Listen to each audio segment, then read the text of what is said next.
Bonjour à tous, j'espère que vous allez bien. On se retrouve pour la présentation des sorties de mars et cette fois-ci, il y a de nombreuses sorties de prévues. Tout d'abord, nous avions Jojin Fighter Sushido, j'espère que je le prononce correctement. Il s'agit d'un jeu d'affrontement pour 2 joueurs inspiré des jeux vidéo de combat. Nous y incarnons des combattants mettant en place des enchaînements, des katas et des combos grâce à nos cartes action. L'objectif est de mettre KO son adversaire en premier. Nous avons ensuite Lost Seas, qui est un jeu de placement de tuiles pour 2 à 4 joueurs sur l'univers de l'exploration des océans. L'objectif est de réaliser la plus épique des cartographies afin de scorer un maximum de points. Chaque personne va construire sa carte devant soi et fixer ses propres objectifs à atteindre. Chaque joueur va piocher 9 tuiles expédition qu'il va placer en ligne. Il y a 2 difficultés pour les objectifs qui permettent de jauger les risques pour tenter d'obtenir plus de points ou au contraire de jouer la prudence et d'avancer petit à petit. Chacun son tour, nous allons placer une tuile sur un emplacement vide de notre carte en veillant à respecter les conditions des objectifs. La partie s'achève au bout de 16 tours, c'est alors le joueur ayant le plus de points de victoire qui remporte la partie. Wrestle Mountain est un jeu de pose de tuiles, de placement d'ouvriers et de gestion de ressources dans lequel les joueurs tentent de faire fortune en investissant dans les montagnes rocheuses. À tour de rôle, nous allons bâtir des échafaudages sur le flanc des montagnes pour envoyer nos aérostats afin de récolter diverses ressources. Nous pourrons y déposer des machines afin de débloquer de nouvelles capacités. Il est possible d'envoyer nos aérostats dans les montagnes pour récolter d'autres ressources, mais cette opération est risquée et mettrait nos ouvriers en danger. En ce mois de mars, nous avons également Azul, le jardin de la reine. Il s'agit d'un jeu de pose de tuiles et de combinaison pour 2 à 4 joueurs. Ce 4e opus de la série reprend la structure globale et la mécanique de draft de son aîné en nous proposant une expérience de construction bien différente. Les agencements de nos tuiles permettront de marquer un maximum de points. Le vainqueur est celui qui aura gagné le plus de points de victoire. HeroQuest est un jeu d'affrontement à mi-chemin entre le jeu de plateau et le jeu de rôle pour 2 à 5 joueurs. Alors qu'un joueur incarne le maître de jeu, les autres aventuriers vont partir à l'aventure dans les donjons et coopérer pour battre l'infâme sorcier Zargon dans cette version remasterisée. HeroQuest propose un contenu immersif et une rejouabilité infinie grâce à la possibilité de jouer aux 14 quêtes inclus, mais également de créer nos propres histoires. Oriflamme Alliance est le 3e jeu dans l'univers d'Oriflamme et peut se jouer seul ou se combiner aux autres opus. Jouable de 3 à 6 joueurs, Oriflamme Alliance est un jeu de combinaison et de bluff à partir de 10 ans. Cet opus invite à comprendre la dynamique autour de la table et à chercher un équilibre entre agression et négociation. L'impératrice nous récompensera mais octroiera une faveur à notre rival et le diplomate invitera tout le monde à coopérer à plusieurs. Chaque tour de jeu se déroule en 2 phases. Tout d'abord la phase de placement où les joueurs vont placer les cartes les unes à côté des autres pour former la file d'influence. Puis la phase de résolution qui se déroule dans le sens de la file. Chaque joueur choisit de retourner sa carte ou non pour activer l'effet de la carte. Une carte non retournée accumule 1 point d'influence à chaque tour, qui sont récupérés quand la carte est retournée. Au terme des 6 tours, le joueur ayant accumulé le plus de points d'influence remporte la partie. À la manière d'Arcimboldo est un jeu d'ambiance et de créativité pour 3 à 6 joueurs sur la thématique de l'art et de l'alimentation. En effet, nous allons placer nos tuiles en forme de fruits, légumes, céréales ou fleurs pour représenter notre interprétation du duo de mots et dévoiler le nom de notre œuvre. Il ne nous reste plus qu'à livrer notre explication de notre œuvre aux autres joueurs. Le jeu se déroule en tour, en début de manche, le joueur actif prend 2 étiquettes et les combine pour former le titre de l'œuvre. Tous les joueurs tentent de créer leurs œuvres d'art en respectant ce titre. Une fois terminé, chaque joueur présente sa toile aux autres joueurs, puis chacun vote pour la toile qui leur a le plus convaincus. 10 est un jeu de stop ou encore et d'enchères pour 1 à 5 joueurs.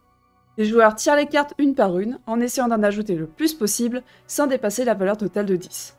Lorsque les jokers de valeur ou de couleur sortent de la pioche, les joueurs s'affrontent dans des enchères pour les obtenir afin de combler les trous dans leur suite.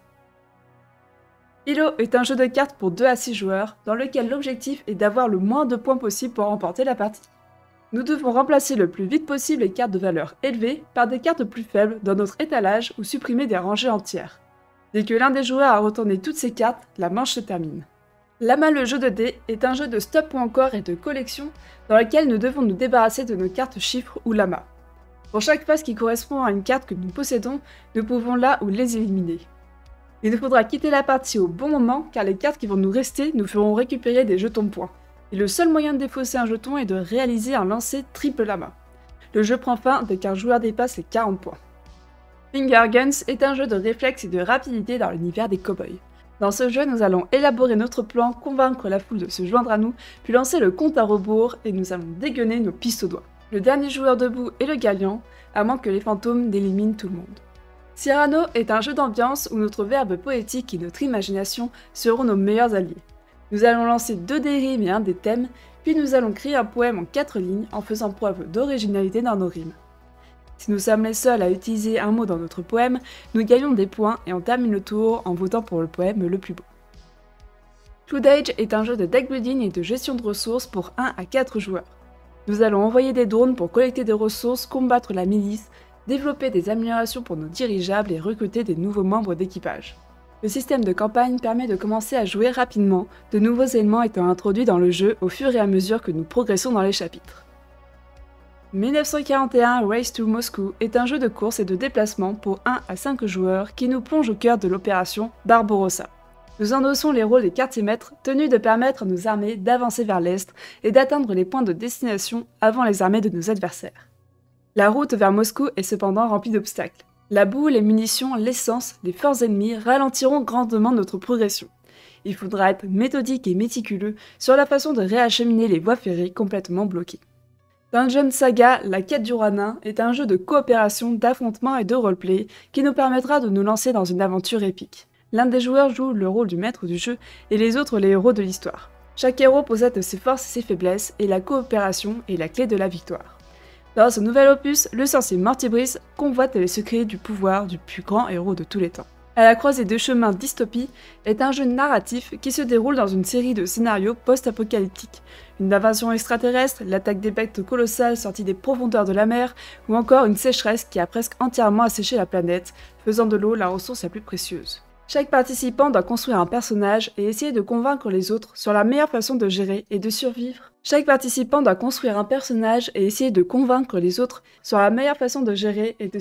Aux adversités de chaque partie afin de prouver qu'il est le meilleur candidat pour diriger la colonie de survivants. La principale mécanique du jeu est similaire à un débat où chaque joueur doit répondre à différentes complications et événements qui peuvent se produire à chaque tour. Gloomhaven, les mâchoires du lion, est un jeu coopératif qui se déroule avant les événements de Gloomhaven. Jouable de 1 à 4 joueurs, cette boîte est autonome et propose 4 nouveaux personnages qui peuvent être utilisés dans le jeu original de Gloomhaven. Gloomhaven, les mâchoires du lion, s'adresse à un public plus large afin de les faire entrer dans le jeu plus rapidement. Toutes les tuiles difficiles à organiser ont été retirées et les joueurs joueront plutôt sur le livre du scénario lui-même qui comporte de nouvelles illustrations pour chaque scénario. L'apprentissage du jeu a également été allégé grâce à un ensemble de règles simplifiées et à un tutoriel de 5 scénarios qui facilitera la tâche aux nouveaux joueurs. En tout, c'est une campagne de 25 nouveaux scénarios qui invitent les héros à enquêter sur un cas de disparition mystérieuse dans la ville. Gutenberg est un jeu de pose d'ouvriers pour 1 à 4 joueurs dans lequel nous devons gérer notre atelier d'imprimerie afin qu'il gagne en prestige. Nous devons exécuter des commandes pour construire notre richesse et notre renommée, améliorer nos ateliers et gagner le soutien de mécènes qui développent notre capacité de production. Chaque joueur dispose de cubes qu'ils allouent secrètement à une action proposée. Celui qui aura fait la plus grosse mise l'exécutera en premier, le permettant ainsi d'avoir un plus grand choix. Un système d'engrenage permet de combiner des bonus. La partie est remportée par le joueur avec le plus de points après sitôt. Ark Nova est un jeu de draft et de collection dans lequel 1 à 4 joueurs ont pour objectif de concevoir un zoo moderne pour gérer un parc prospère et soutenir les projets de conservation du monde animal. Nous devons construire des enclos pour abriter des animaux et soutenir des projets de conservation des espèces. Pour diriger l'établissement le plus efficacement, nous devrons recruter des spécialistes et concevoir des bâtiments uniques. Nos actions permettront d'augmenter l'attrait et la réputation scientifique de notre zoo et gagner des points de conservation. Fire and Stone est un jeu de développement et d'exploration pour 2 à 4 joueurs dans lequel nous devons guider notre tribu à l'âge de pierre.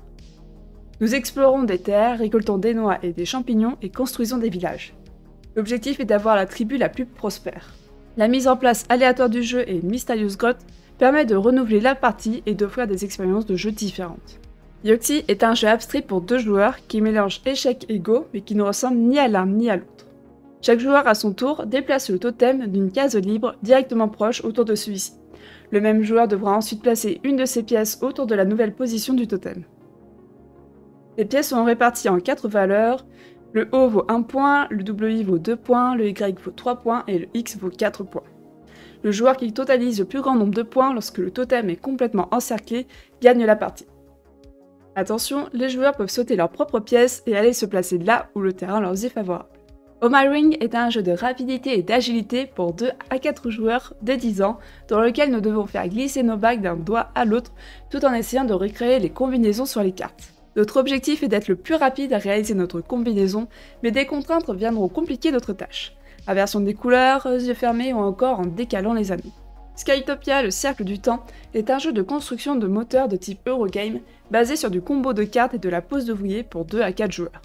Dans Skytopia, tous les 100 ans, l'une des villes reçoit le titre de capitale du ciel. Pour réussir, les chefs de la ville réveillent les forces de la nature et appellent les golems pour les aider dans la construction. Chaque joueur contrôle sa ville et essaye de construire de nombreuses tours et d'obtenir des points de prestige. Le tour du joueur se compose de 2 phases, la phase d'achèvement du bâtiment lorsqu'on place le bâtiment sur notre plateau, et la phase de placement des ouvriers lorsque nous envoyons un golem sur le chantier. Chaque fois qu'on construit quelque chose, nous pouvons activer certaines cartes qui ont été construites plus tôt. Tosimosi est un jeu de draft et d'enchères pour 1 à 4 joueurs. Tosimosi est basé sur une mode victorienne qui attribuait des significations aux fleurs que les amis et les amants échangeaient pour se témoigner leur affection. Tosimosi se joue en 3 tours. À notre tour, nous regardons les 2 cartes au-dessus de la pioche, puis on en offre une face visible et l'autre face cachée à un adversaire. L'adversaire en choisit un et on récupère la seconde carte. Lorsque chaque joueur a 4 cartes, la manche se termine et les scores sont comptés. Le joueur au score le plus élevé remporte la partie. La vidéo arrive à son terme, j'espère vous avoir fait découvrir de nouveaux jeux et peut-être apporter une bonne nouvelle sur la sortie prochaine d'un jeu très attendu. Je vous affiche à l'écran une sélection d'extensions comme Everdell, Dune Imperium et Shards of Infinity. Si vous avez aimé cette vidéo, je vous invite à vous abonner et à partager notre chaîne pour nous soutenir.